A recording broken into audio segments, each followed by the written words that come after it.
guys, welcome to another video. In today's video, we're going to be looking at a scenario where Egypt tries to bring back, to create an empire. So, one thing I would like to mention before we start the video is that I have, for the most part, transitioned my YouTube channel from my former gaming videos to now a mapping channel. So, I will be mapping from now on, making these scenarios, mostly war scenarios, probably. Let's get right into the video. Egypt is going to finally snap in this video, and they're going to decide that why should we be a lower entity in the world. So they decide to gear up for war, and the first country they will be going after will be the only thing that they're going to attack is the Gaza Strip, which will go pretty quickly, so it's just gonna collapse and like instantly. And obviously, as you can tell, as would happen, Gaza's gonna fall and they're just gonna surrender instantly, because what did you expect them to do? They're already in the middle of a war, so there was literally no way for them to even put up a fight. They wanted to. Gaza is Egyptian. Now, to get into actual things, they're going to be turning west, where an unstable Libya lies. The Egyptian troops are going to get ready on the border, right here, across this whole border here. They prepare their army, and they're going to start to slowly sweep through Libya. They continue their sweeping campaign and start to make a salient over here with the hopes of connecting it with another one. So then they start to bridge out here, and they slowly thicken this, and as they get closer to this plan, the Libyan army realizes and starts to retreat, because they're going to get cooked otherwise. So they start to back up, and it all goes to Egypt. Now, Egypt realizes this is not a good plan to keep pressing through the Saharan desert, because it's pretty hard to do that. And they're getting hit with some guerrilla warfare as they get closer. So their advance comes to like a slowing stop. And at this point, they're moving like a pixel a month. So they decide to start to focus up here in the north. Whoa. What just happened? Is that Libyan forces fighting back? The Libyans start to make a counteroffensive up here, and they are going to approach into Egypt. Now, the Egyptian army will realize that this is absolutely crazy and should not be happening. So they're going to reverse this and start to release some of their troops from this area in order to focus on what's more important, which is their own territory. So right here, they will pick up this color, and their troops will start moving in from the north, and then they will start to move across the coast in hopes of making an encirclement first, and also taking away any support that might be coming from Libya. And the Libyan army seems to be getting supported by a certain someone. The Libyans are going to continue to slow down because they're getting a lot of resources from a mysterious nation that is very mysterious, and I have no idea which nation it is. And as this amazing Egyptian plan continues, the encirclement will be made. Thousands of Libyan troops will be encircled and killed. I would like to address that in these videos, I kind of have to buff sometimes I have to buff the country that is making an empire. They're going to be buffed slightly, a little bit unrealistically, so that is the case with Egypt. Anyway, then they're going to start to approach very quickly to the capital, but then the guerrilla warfare will ensue, and their advance will almost completely halt. So the Egyptians start to redirect some troops to come all the way over here And the Libyans see what's happening, but they don't really have anything that they can do to stop it. And the encirclement is made. And it seems like the Libyans might end up losing this war because the Egyptians are starting to push through the desert quite quickly. And as they get closer to the capital, again, their offensive slows down, and now the movement of this war is almost dead slow. And whoa, that is very slow. They slowly encircle, and now the Egyptian plan of getting rid of any aid has occurred.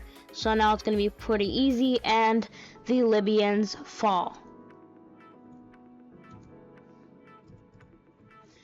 So looking at this peace treaty, you can see that Egypt has taken a monstrous amount of land from Libya, but allowed them to continue living. Now, Egypt is going to look downward and decide to attack their contestant of the Nile River. And there's a little claim that Sudan has right here, which is not highlighted on the map, but Egypt is probably pretty mad about that, so they are going to prepare their troops on the border yet again, all right here, and now they have a little bit of expanded amount of staging ground. So boom, Sudan has been declared war on, and this war is going to be pretty interesting because the Sudanese army is much stronger than the Libyan one, to my knowledge, but also Sudan is pretty unstable. So as they start to enter, well, this is interesting. South Sudan has joined the war against Sudan. Well, I don't even know why Sudan or Egypt didn't see this coming, because, well, this was obviously coming. And, well, now they're actually not going to move as fast as the Egyptians do, but they still will help out the Egyptians in a way. But the Egyptians will not be wanting their help because they want to get as much land from Sudan as possible. But the helpful thing is that the South Sudanese will distract the Sudanese troops. So as South Sudan starts to enter into Sudan, they start to move pretty quickly because the Sudanese army didn't expect it and they were already preoccupied in the north. So it was a pretty quick war because Sudan was getting double teamed and they were kind of being obliterated. Egypt has taken a large amount of land from Sudan, and, well, the next person on their chopping block is Chad.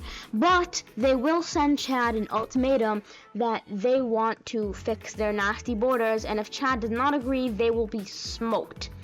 And Chad will just say, well, we can't really do anything about it, so sure, go ahead. And it happens. Why did I say South Sudan? Chad will just surrender their land peacefully to Egypt. And now that the Egyptian army is feeling nice and strong and prepared, they've completed all their conquests from Africa. They're looking pretty big now. And now they're turning their sights over to Asia, specifically Israel. I know this will definitely be a difficult task, but I think Egypt might be able to, with their brand new giant empire and their ginormous army, I think they might be able to overpower the Israelis. So they also think that, so they will be trying to do so.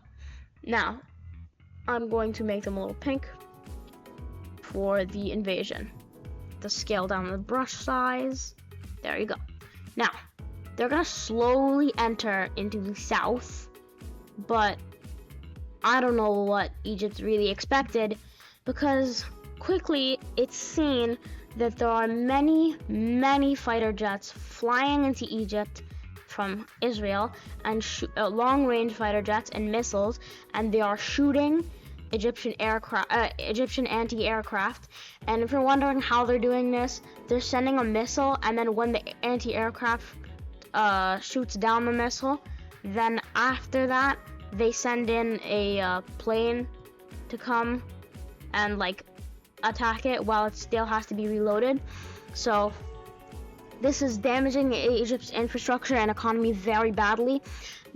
And then right after that, there are a bunch of bombs seen all over, but there is a safe zone established in Alexandria over here and Cairo, so no bombs will be dropped in those two big cities.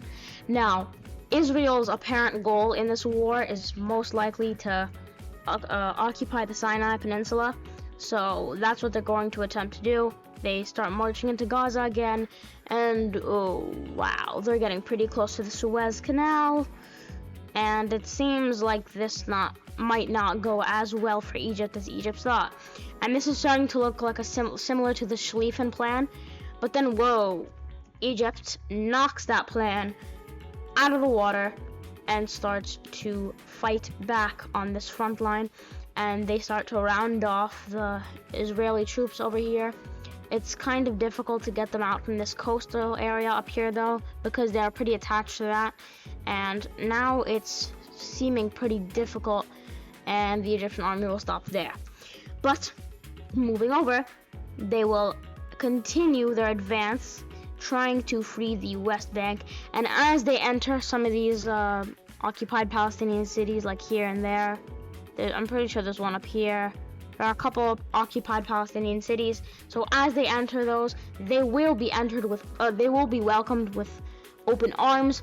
And as they enter the West Bank, so many Palestinian rebels come out and start trying to get independence, or at least become a part of Egypt, so the West Bank will fully be freed by these incredible freedom fighters, and Israel is starting to reach a state of collapse. Egypt will branch out from over here, and they will start to get closer to Tel Aviv, and Tel Aviv is right there. Israel will lose grip over their claim in the Sinai Peninsula, and this war will come to an end. Now, I'm going to draw up the peace treaty. And in this peace treaty, we see total annexation, which is pretty surprising considering the fact that Israel is such a strong nation. But basically what happened is that after Egypt entered, most of the Israelis just fled to Poland and to Germany and France, but mostly Poland. Like, there's like a lot of Israelis and Jews in Poland now, so they mostly retreated. Some of them went to New York, very little amount of them. Most of them, again, went to Poland. And, well, now Israel is fully in Egypt. And I would also like to mention that it's kind of an autonomous region. Like, there's a region called Palestine in Egypt here. Like, in this map, there's a region called Palestine, and it has autonomy. Egypt will be turning their eyes to some more competitors: Cyprus, Lebanon, Jordan, and Syria. I'd like to mention that they only want some land from Syria, not like a lot of it, but for the most part, Jordan, they want to like very much destroy Jordan. The massive Egyptian war machine will start preparing. The massive Egyptian war machine will start to enter into Jordan. And I'd also like to mention that this is not going to be too long for Jordan, because, well, the capital is taken, because Amman is like right there, I'm pretty sure. So the Egyptians kind of capture the capital and Jordan will just surrender from that. Then they start to leak over into Syria, and Lebanon is not going to do very well. They will again start to seriously damage Egyptian infrastructure, this time hitting Cairo and Alexandria and Suez and a bunch of Sinai cities. They will not hit Jerusalem, because that is a holy city, so I don't think anyone would ever hit that, because it's a holy city for most of the big religions on earth. So anyway, that is all taken up. and Lebanon falls quickly.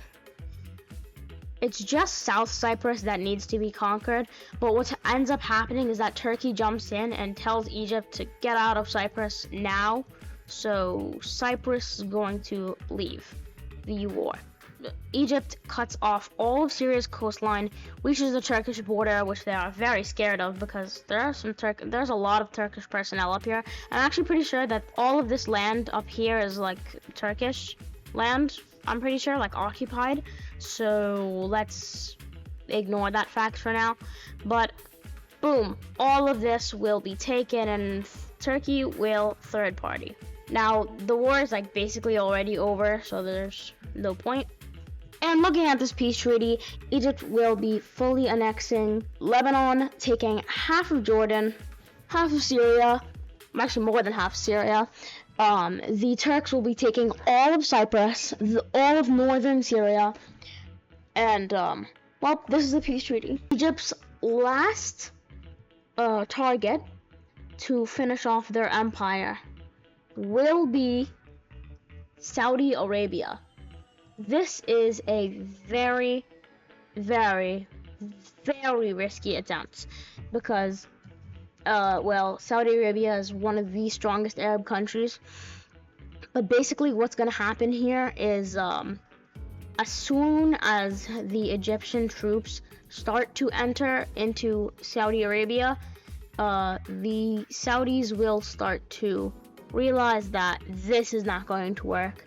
And they are going to be bombarded by this massive Egyptian army.